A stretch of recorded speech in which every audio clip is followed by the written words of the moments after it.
Second Temple. And that temple survived all the way down into the Roman period.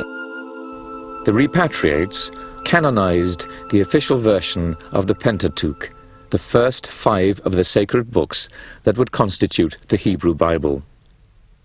From the period of the First Temple through the Babylonian exile and then into the early years of the Second Temple, Israel was gifted with a series of prophets.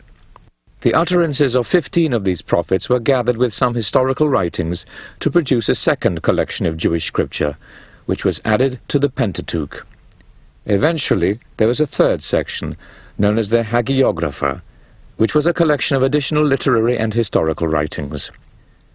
The 3 parts together constituted the Bible of the Jews, and it would prove to be one of the most influential documents in world civilization. The Second Temple was rebuilt around 520 BCE. It would remain standing for some 6 centuries.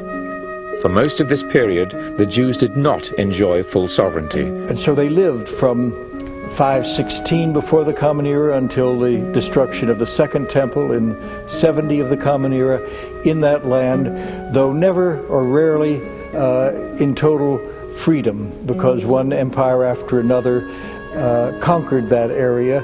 It was almost a crossroads of civilization. They were ruled for several centuries by Persians, then by Greeks and Syrians. But in the 2nd and 1st centuries BCE, there was a glorious period of independence under the Hasmonean rulers, also known as the Maccabees. The Maccabees come into the picture about 165, and it was after the area of Palestine had come under Syrian Hellenistic control, and they tried to introduce Hellenistic ideas into Judea. Judea at that point was on the border between them and their rival Egypt, and they wanted to ensure that Judah was well established in their kingdom and well built into their security system. So they introduced a lot of changes, put their own families into power, tried to introduce their own religious ideas and so forth in order to assimilate the province into the rest of their empire. And that created the first backlash, which eventually resulted in the revolt of the Maccabees.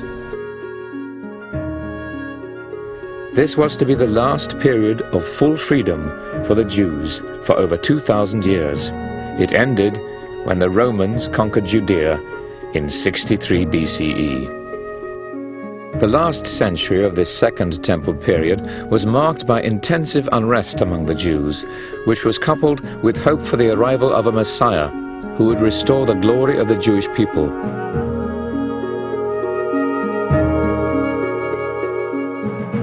Judaism's greatest crisis came in the year 70 CE. The Jews of Palestine rebelled against their Roman rulers. After 4 years of bitter warfare, including a lengthy siege of Jerusalem, the rebellion was crushed. Jerusalem and its temple were destroyed. This marked the final end of Jewish independence. The Romans deported masses of Jews from their land, beginning what Jews called their exile. It would last almost 19 centuries.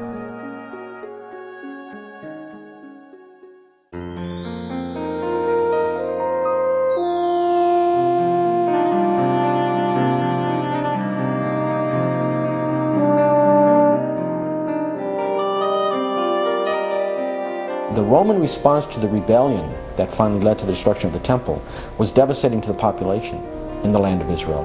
And it really stopped being the center of Jewish life. The centers moved elsewhere, but Judea was devastated, it was depopulated, the temple was gone, so other areas had to kind of pick up the slack after that. For example, the Jews who remained in Babylonia after the exile founded a Babylonian Jewish community that lasted for 20 centuries.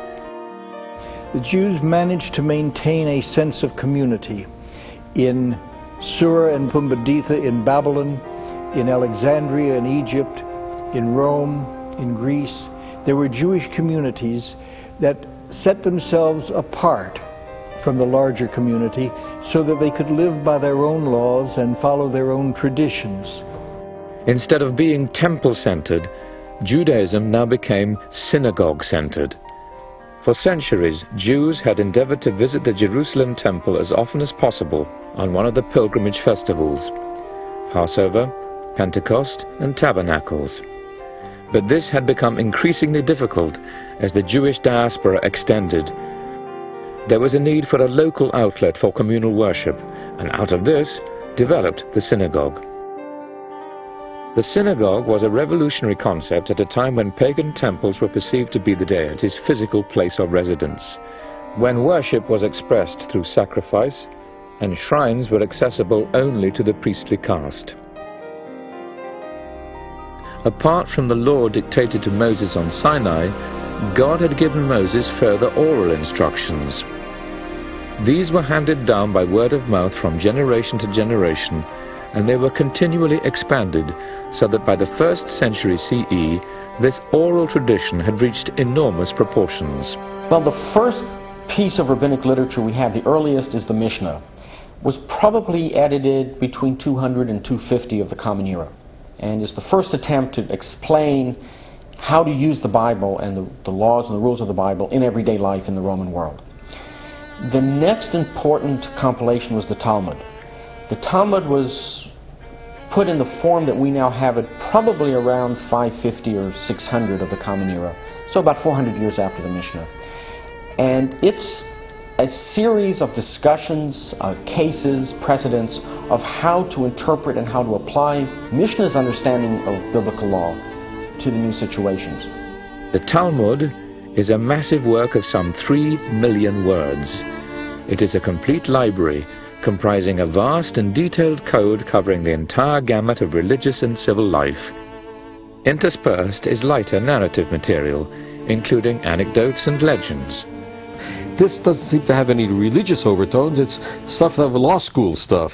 And what's it got to do with religion? But it does, because it means that people's relationships with others are not going to be based on the power that one person has or the other person lacks.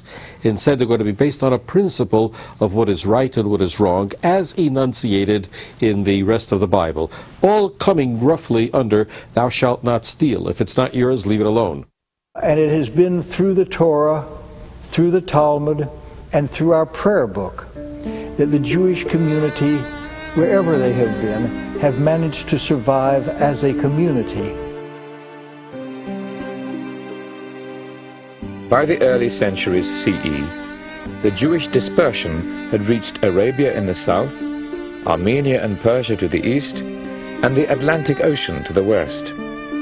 Jews also followed in the wake of the Roman armies into northern Europe, where they established new communities. But the triumph of Christianity in the 4th century heralded tragedy for the Jews. Well, with the rise of Christianity in about the 4th century, it did change the social and political situation of the Jews in what was left of the Roman Empire. As the Roman Empire collapsed, the church really became the one institutional structure that still survived, and it became the de facto government that replaced the Roman Empire. The Byzantine emperors introduced anti-Jewish laws that were the foundation for centuries of terrible persecution. This legislation was meant to isolate and humiliate the Jews and to outlaw their close connection with Christian society. As the centuries passed, the Church made harsher and harsher laws against the Jews. Jews were marked out as pariahs, and they constantly were the victims of discrimination. Jews were forced to wear special clothing or special badges. They were subject to attacks, expulsions, and massacres. Under these circumstances, it was not surprising that the Jews, confined to their own ghettos, became intensely introspective and immersed themselves in their own culture.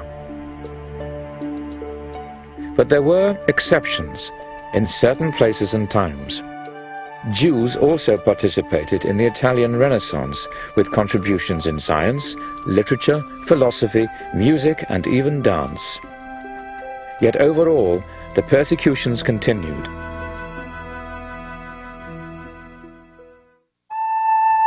Judaism has always had a basic strain of optimism. The Jews did not believe in original sin, and after the exile, they were sure that eventually God would bring his people back to their land, safe from their torment.